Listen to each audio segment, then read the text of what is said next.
எல்லாருக்கும் வணக்கங்க. இன்றைக்கி வந்து பார்த்தீங்கன்னா திருக்குறளில் விருந்தோம்பல் அதிகாரம் பார்க்க போகிறோம். விருந்தோம்பல் 4வது அதிகாரமாக நம்மளுக்கு வந்து பார்த்தீங்கன்னா சிலபஸில் கொடுத்துருக்காங்க. திருக்குறள் சம்மந்தமாக தொடர்ந்து வந்து பார்த்தீங்கன்னா ஒவ்வொரு அதிகாரமாக வந்து பார்த்தோன்னா அப்லோட் பண்ணிகிட்டே இருக்கேன். இதுக்கு முன்னாடி இருக்கிற வீடியோ வந்து பார்த்தோன்னா பார்த்துட்டு வாங்க. ஓகேங்களா? எப்படி படிச்சுட்ருக்கீங்க? நல்லா படிச்சுட்ருக்கீங்களா? தொடர்ந்து படிங்க. எக்ஸாமுக்கு வந்து பார்த்தோன்னா இன்னும் நிறைய டைம் இருக்குது. அதுக்குள்ளே சில ஏரியாலாம் கவர் பண்ணிவிடுங்க. திருக்குறள் ஏரியா வந்து பார்த்தீங்கன்னா எப்படி படிக்கணும் அப்படின்னா, நீங்கள் வந்து பொருள் புரிஞ்சுக்கணும். அங்கே வந்து பார்த்தீங்கன்னா ஸ்பாட்டில் வந்து பார்த்தீங்கன்னா உங்களுக்கு கொஷின் வந்து பார்த்தா புதுசாக இருக்கும், டைரெக்டாக இருக்காது. ஓகேங்களா? நீங்கள் எந்த அளவுக்கு புரிஞ்சிருக்கீங்களோ அதுக்கேற்ற மாதிரி தான் வந்து பார்த்தீங்கன்னா திருக்குறள்லேருந்து பார்த்தீங்கன்னா ஆன்சர் எடுக்க முடியும். சரிங்களா? வாங்க வீடியோக்குள்ளே போகலாம். விருந்தோம்பல் முதல் குறள் என்ன கொடுத்துருக்காங்க அப்படின்னா, விருந்தோம்பலில் இருந்து ஓம்பி இல்வாழ்ந்து எல்லாம் வருந்து ஓம்பி வேளாண்மை செய்தல் பொருட்டு. ஓகேங்களா?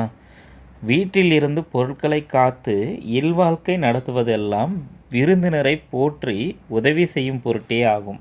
ஓகேங்களா? என்ன சொல்ல வராங்க அப்படின்னா, விருந்தோம்பி அப்படின்னா என்னங்க? விருந்தோம்பி ஆல்ரெடி கேட்டிருக்காங்க. விருந்தினரை போற்றி உபசரிக்கிறது தான் விருந்து ஓம்புதல்னா. விருந்தினரை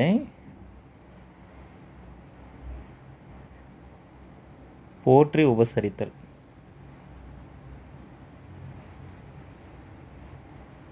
வேளாண்மைனா என்ன சார்?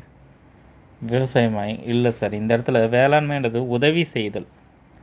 இந்த இடத்துல வேளாண்மை என்பது உதவி செய்தல்.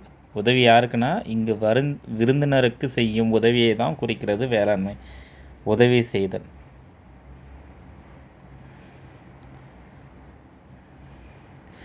கொஷினில் கொடுத்து இந்த இடத்துல வேளாண்மைன்னா விவசாயம்னு கொடுத்துருப்பாங்க. அந்த மாதிரிலாம் இருக்காது, பார்த்து வச்சுக்கோங்க. உதவி செய்தல் தான் இங்கே விருந்தினருக்கு உதவி செய்த குறிக்கிறது. பொருட்டன என்ன சார்? அதற்காக, அந்த நோக்கத்திற்காக, அதற்காக, அந்த நோக்கத்திற்காக.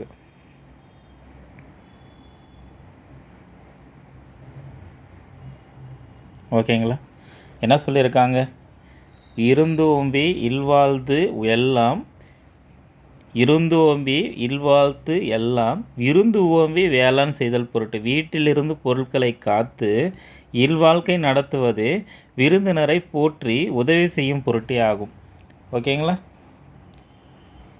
ஓகேங்களா? கீ பாயிண்ட்ஸ் என்னென்னா, வீட்டிலிருந்த செல்வத்தை சேர்த்து இல்வாழ்க்கைக்கு நடத்துவது எல்லாம் வீட்டிற்கு வரும் விருந்தினரை போற்றி அவர் உதவி செய்வதற்கே அப்படின்னு சொல்கிறாங்க. ஓகேங்களா? வீட்டிலிருந்து செல்வத்தை சேர்க்குறோம்.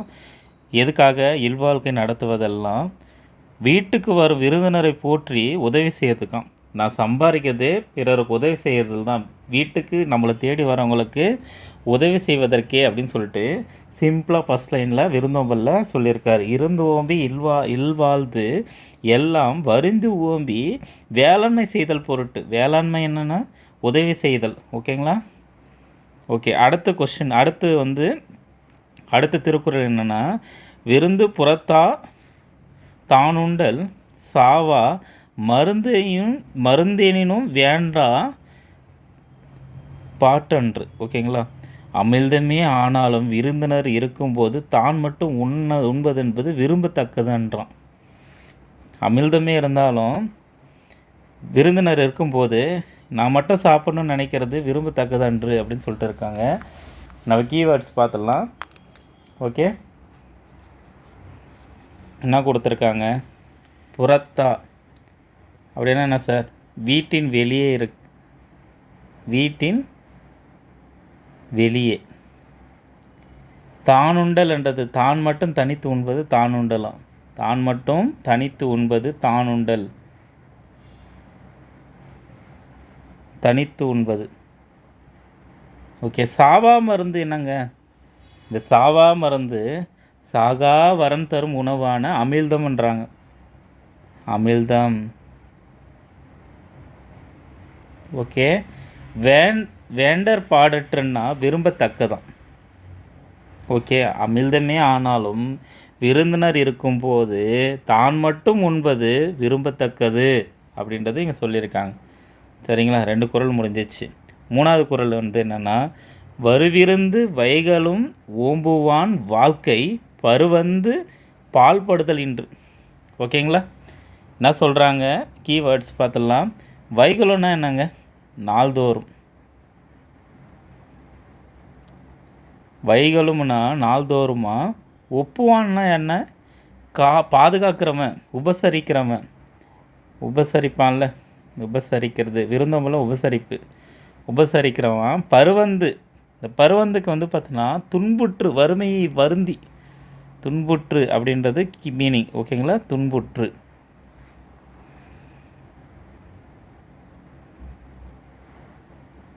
ஓகேங்களா? பால்படுதல் கெடும் அப்படின்னா, இந்த பால்படுதல் கெடும் அப்படின்றது பார்த்தீங்கன்னா கெட்டு போவதில்லை. பால்படுதல் இன்றுன்னா கெட்டு போவதில்லை. சரிங்க, என்ன சொல்ல வராங்க அப்படின்னா, தன்னை நோக்கி வரும் வருந்தினரை நாள்தோறும் போற்றுகின்றவனுடைய வாழ்க்கை துன்பத்திலிருந்து வருந்தி கெட்டு போவதில்லை அப்படின்றாங்க. இப்போது நாள்தோறும் தன்னை தேடி வராங்க. இப்போ விருந்தினர் இருக்காங்கன்னு வச்சுக்கோங்களேன்.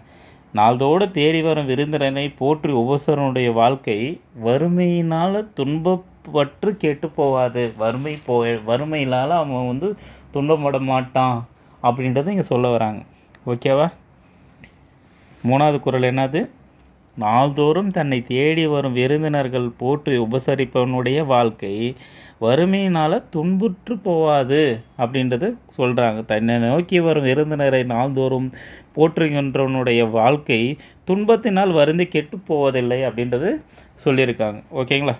அடுத்து 4வது குறள், அகன் அமர்ந்து செய்யான் உரையும் முகனமர்ந்து நல் விருந்து ஓம்புவான் இல். ஓகேங்களா? நல்ல விருந்து ஓம்புவான். அடுத்து பார்க்கலாம், அகனமர்ந்து செய்யான். இந்த அகனமர்ந்துன்னா மனம் மகிழ்ந்து. கொஸ்டின் கேட்டிருக்காங்க. அகனமர்ந்து மனம் மகிழ்ந்து.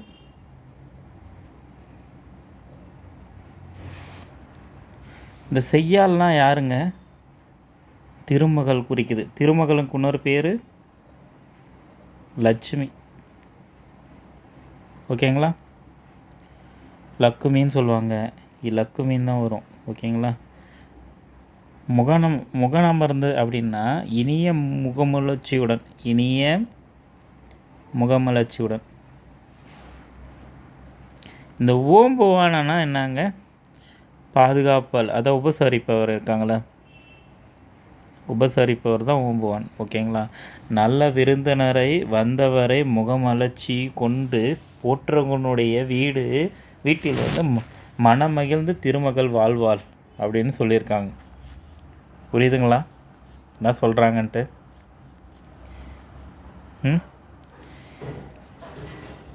லட்சுமி வந்து பார்த்தோன்னா யாரோட வீட்டில் தங்குவாள்னா, முகமலர்ச்சியுடன் விருந்தினரை உபசரிப்பவரோட வீட்டில் லட்சுமி தங்கியிருப்பாங்க அப்படின்னு.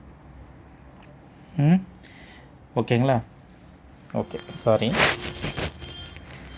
அகனமர்ந்து, அதாவது அகனமர்ந்தனா மனமகிழ்ச்சியாக, திருமகள்ன்றது பார்த்தோன்னா இந்த இடத்துல லட்சுமியை வந்து சொல்லுது. ஓகேங்களா? லட்சுமியை சொல்கிறாங்க. அகனமர்ந்து செய்யால் உரையும் முகனமர்ந்து, அந்த செய்யால்ன்றது யாரை குறிக்கிறது, லட்சுமி திருமகளாக குறிக்கிறது. ஓகேங்களா? இதில் என்ன சொல்லியிருக்காங்க அப்படின்னா, லட்சுமி யார் வீட்டில் தங்குவாள்ன்ற கொஷினுக்கு லட்சுமி வந்து முகமலர்ச்சியுடன் விருந்தினர் உபசரிப்பின் வீட்டில் வந்து திருமகள் தங்குவாள். ஓகேங்களா? விருந்தோம்பல் செய்யனுடைய நிலத்தின் விதை விதைக்க தேவையில்லை. அதை விருந்தினரை போற்றி எஞ்சிய உணவு உண்பவரிடம் விளை நிலைத்தலே தானாக பயிர் விளையும். அவள் விதைக்காமலே பலன் கிடைக்கும்ன்றது வள்ளுவன் வந்து சொல்லியிருக்காரு. ஓகேங்களா?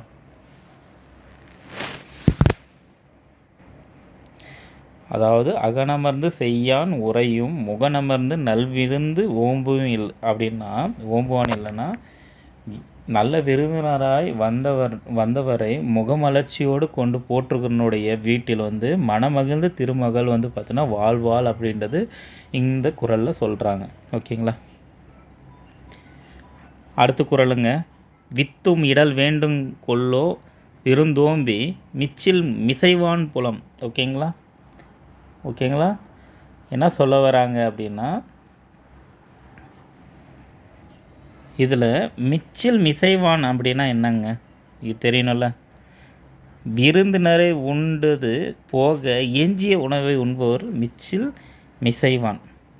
விருந்தினர் சாப்பிட்டு போகிறாங்கல்ல, அதுக்கப்புறமா உண்டது போக எஞ்சிய உணவு, அந்த எஞ்சிய உணவு வந்து உண்பவர் தான் வந்து மிச்சில் மிசைவான். ஓகேங்களா? புலம்னா என்னங்க? விளைநிலம். புலம் என்னன்னா விளைநிலம். ஓகே. இந்த வித்தும் இடல் வேண்டு கொள்ளோ, வித்தும் இடல் வேண்டும் கொள்ளோ அப்படின்றது வந்து எதை சொல்லுது அப்படின்னா, விதை விதைக்கவும் வேண்டுமோ தேவையில்லை என்பதும் பொருள். விதை விதைக்க வேண்டுமோன்றதுக்கு தேவையில்லை அப்படின்றது வித்தும் இடல் வேண்டும் கொள்ளோ அப்படின்ற ஒரு கொஷனுக்கு விதை விதைக்கவும் வேண்டுமோ அப்படின்னா தேவையில்லை என்பதன் பொருள். ஓகேங்களா?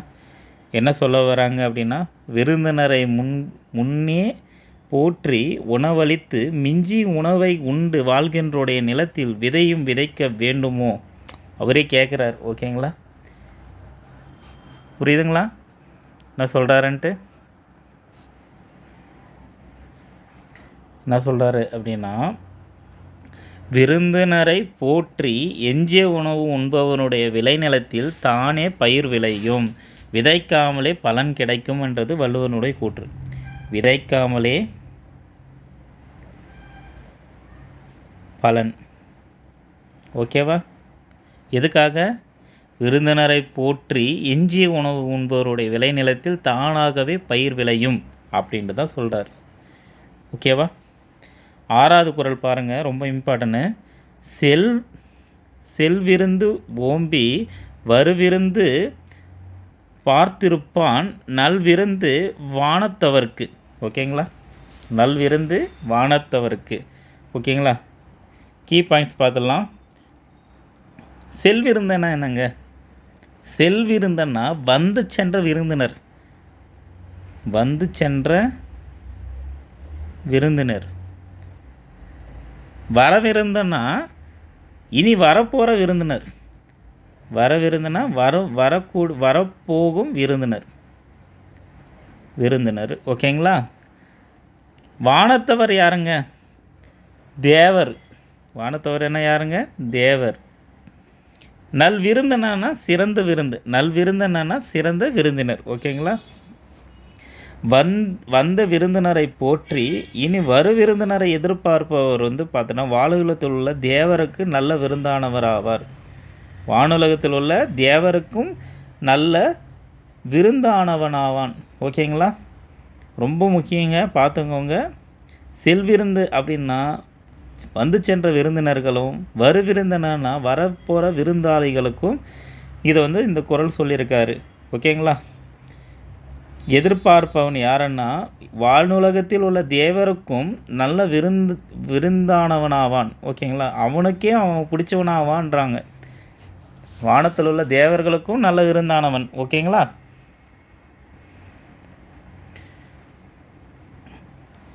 அடுத்து வந்து பார்த்தீங்கன்னா 7வது குறள். இணை துணைத்து என்பவென்று இல்லை, என்பது ஒன்றும் இல்லையா, வருந்தின் துணை வேள்வி பயன். ஓகேங்களா? இந்த கொஷின் பாருங்கள் என்ன கொடுத்துருக்கான்ட்டு. இணை துணைத்து என்பதொன்றும் இல்லையா, விருந்தின் துணை வேள்வி பயன். ஓகேங்களா? இந்த இணைத்துணைத்தன்னா இந்த பயன், அதாவது இவ்வளவு தான் என்று அளவிடுதல். இந்த பயன்ன்றது அவ்வளோ அளவீடு சொல்கிறாங்க. அளவீடு. இந்த பயனை இவ்வளவு தான் என்ற அளவீடு தான். வேள்வின்னா என்னங்க?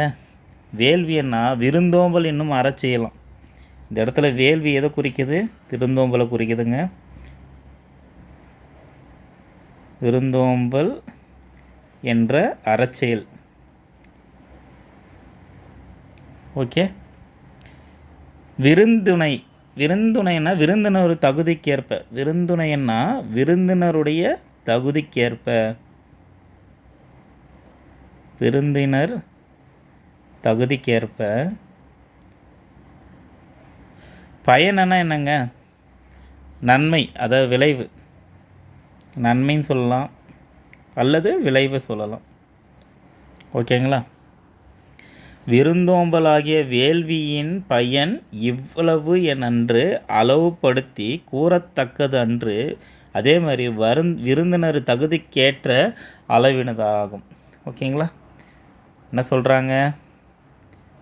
விருந்தினரை உபசரிக்கும் அந்த பண்பின் பயன் இவ்வளவு தான் என்று நம்மளால் அளந்தே சொல்ல முடியாதான். நீங்கள் உபசரிக்கும் அந்த விருந்தினர் தகுதிக்கு பொறுத்தே அந்த நற்செயலின் பயன் அமையுமா? நீ யாருக்கு விருந்து கொடுக்குற, விருந்தினருடைய தகுதியை பொறுத்தே உன்னுடைய நற்செயலுக்கு பயனாக அமையும் அப்படின்றது இந்த குறளில் சொல்கிறாங்க. ஓகே, விருந்தினரின் தகுதியை பொறுத்து அந்த நற்செயலினுடைய பயன் அமையும் அப்படின்றது சொல்லியிருக்காங்க. இது இம்பார்ட்டனுங்க, பார்த்து வச்சுக்கோங்க. நீ யாருக்கானாலும் விருந்து உபசரிக்கலாமா அப்படிலாம் இல்லை. விருந்தினர் உபசரிக்கிறதுக்கு அவங்களுக்கு விருந்தினருடைய தகுதியை பொறுத்து தான் அந்த நற்செயல்கள் பயன் அமையும் அப்படின்றாங்க. ஓகேங்களா? அடுத்த குறள், பரிந்தோம்பி பற்றற்றோம் என்பர் விருந்தோம்பி வேள்வி தலைப்படாதார். ஓகேங்களா? என்ன விளக்கம் சொல்கிறாங்க அப்படின்னா, விருந்தினரை உபசரித்து மகிழ்விக்காதவர்கள் பின்னாளில் தன்னிடம் இருந்து செல்வம் எல்லாம் போன பிறகு, ஐயோ செல்வம் இருந்த காலத்தில் நாம் விருந்தினரை பேணி நம்மை பார்த்திங்கன்னா நன்மைகளை சேர்த்து கொள்ளாமல் விட்டோமே அப்படின்னு சொல்லிட்டு வருந்துவாங்க, வருத்தம் அடைவாங்க, வருத்தப்படுவாங்க. பிற்காலத்தில் ஐயோ செல்வம் இருந்த காலத்தில் நாம் விருந்தினரை பார்க்கல அப்படின்னு சொல்லிட்டு வருந்துப்படுவாங்கன்றது பார்த்திங்கன்னா, பரிந்தோம்பி பற்றற்றோம் என்பர் விருந்தோம்பி வேள்வி தலைப்படாதார். ஓகேங்களா? டிக் அவுட் பண்ணிடலாமா? இப்போ பரிந்தனா என்னங்க? வருந்தி இறங்கி படுறதல், வருந்தி படுறது. ஓம்பியனா என்னங்க? பாதுகாக்கிறது. ஓம்பின்றது பாதுகாப்பு. இந்த இடத்துல செல்வத்தை குறிக்குதுங்க, செல்வத்தை குறிக்குது. பற்றுற்றோம், பற்றவர்களாகிவிட்டோம். செல்வத்தின் இழந்த நிலையானது இந்த பற்றுற்றோம். செல்வத்தை இழந்த நிலை இருக்குல்ல, அதுதான் பற்றவற்றவராகிவிட்டேன் அப்படின்றாங்க. பற்றவராகிவிட்டேன் அப்படின்றத சொல்கிறாங்க. ஓகேங்களா?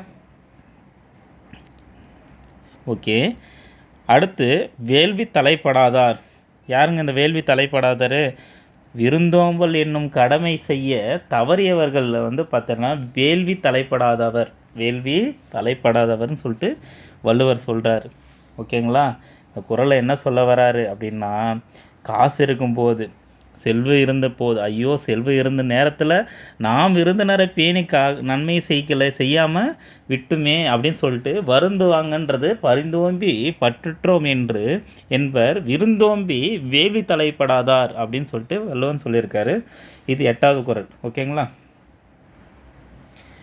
இங்கே பாருங்கள், விருந்தினரை போற்றி அந்த வேள்வியில் ஈடுபடாதவர் பொருட்களை வருந்தி காத்து பின் இழந்து பற்று கேடு இழந்தோமேன்னு சொல்லிட்டு இறங்குவர். ஓகேங்களா? கீ பாயிண்ட் என்ன புரியுதா? செல்வம் இருக்கும்போதே விருந்தினரை பார்க்கலையே அப்படின்னு பண்ணிட்டு பின்னாடி வருத்தப்படுவாங்கன்றது தான் சொல்லியிருக்காங்க. 8வது குறள். 9வது குறள் பார்த்தோன்னா, உடைமையுள் இன்மை விருந்தோம்பல் ஓம்பா மடமை மடவார் கண் உண்டு. ஓகேங்களா? என்ன சொல்கிறாங்க அப்படின்னா, செல்வம் இருந்தும் விருந்தோம்பல் செய்யாதில் இருப்பது வறுமைக்கு சமம் அப்படின்றார். ஓகேவா? அத்தகைய அறியாமை அறிவில்லாதவர்கள் மட்டுமே காணப்படும். அப்படி அது ஒரு அறியாமை யார்கிட்ட இருக்கான்? அறிவில்லாதவங்கிட்ட தான்டா இருக்கும், அறிவில்லாதவர்கிட்ட தான் இருக்கும். ஓகேங்களா? அப்படின்றது சொல்கிறாங்க. உடைமையிலும் இன்மை விருந்தோம்பல் ஓன்பா மடமையும் மடவார் கண் உண்டு. ஓகேவா? இந்த இடத்துல மடமைன்றது எதை குறிக்குங்க? அறியாமை குறிக்குது. அறியாமை முட்டாள்தனமாக குறிக்குது. முட்டாள்தனம். ஓகேவா? ரொம்ப இம்பார்ட்டன்னு. உடைமையுள் இன்மை விருந்தோம்பல் உண்பா மடமை மடவார் கண்டுண்டு. ஓகேங்களா? 10வது குறள் பார்த்தோன்னா, மோப்பம் குழையும் அனிச்சமும் முகந்திரிந்து நோக்கம் குழையும் விருந்து. இது 10வது குறளுங்க. இது ஸ்கூல் புக்கில் இருக்குது. மோந்து பார்த்தால் அனிச்ச மலர் வாடிவிடும், நம் முகம் மாறினாலே விருந்தினருடைய உள்ளம் வாடிவிடும் அப்படின்றது இது உங்களுக்கு தெரியும். குலையும் என்னங்க, குலையும்னா வாடிவிடும். முகம் திரிந்து என்னங்க, முகம் சுளித்தல், முகம் சுளிக்கிறது, முகம் மாறுபடுதல், முகம் சுளித்தல், இதெல்லாம் வந்து முகம் தெரிந்து. அனிச்சம்னா என்னங்க, மோந்து பார்த்தாலே வாடினும் ஒரு வகையான மென்மையான ஒரு மலர். இது மலருங்க, அனிச்சம். ஓகேங்களா? மோந்து பார்த்தாலே அனிச்ச மலர் வாடிடுமா, அதன் போல் முகல் மாறினாலும் விருந்தினருடைய உள்ளம் மாறிடும் அப்படின்னு சொல்லிட்டு வள்ளுவன் சொல்லியிருக்காரு. அனிச்ச மலர் என்பது மோந்து பார்த்தாலே வாடிவிடும் தன்மையுடையது. அதுபோல் வீட்டுக்கு வரும் விருந்தினரை நாம் இன்முகத்தோடு வரவேற்காமல் சிறிது முகம் மாறினாலும் அவர்கள் மனம் மாறிவிடும் அப்படின்றது வள்ளுவனுடைய வாக்கு. ஓகேவா? இன்றைக்கி விருந்தோம்பல் லெசன் பர்ஃபெக்டாக முடிச்சாச்சு. ஓகேங்களா? அப்லோட் பண்ணிடுறேன், பாருங்கள். All the best guys. நல்லா திரும்ப படிங்க. படிச்சிருந்தீங்கன்னா இது ரிவிஷனுக்கு யூஸ் பண்ணிக்கோங்க. குரூப் 1 லெவலில் டெப்த்தாக தான் எடுத்திருக்கேன். சரிங்களா? அடுத்த அதிகாரத்தில் சந்திக்கலாம். All the best. நல்லா படிங்க. தேங்க்யூ.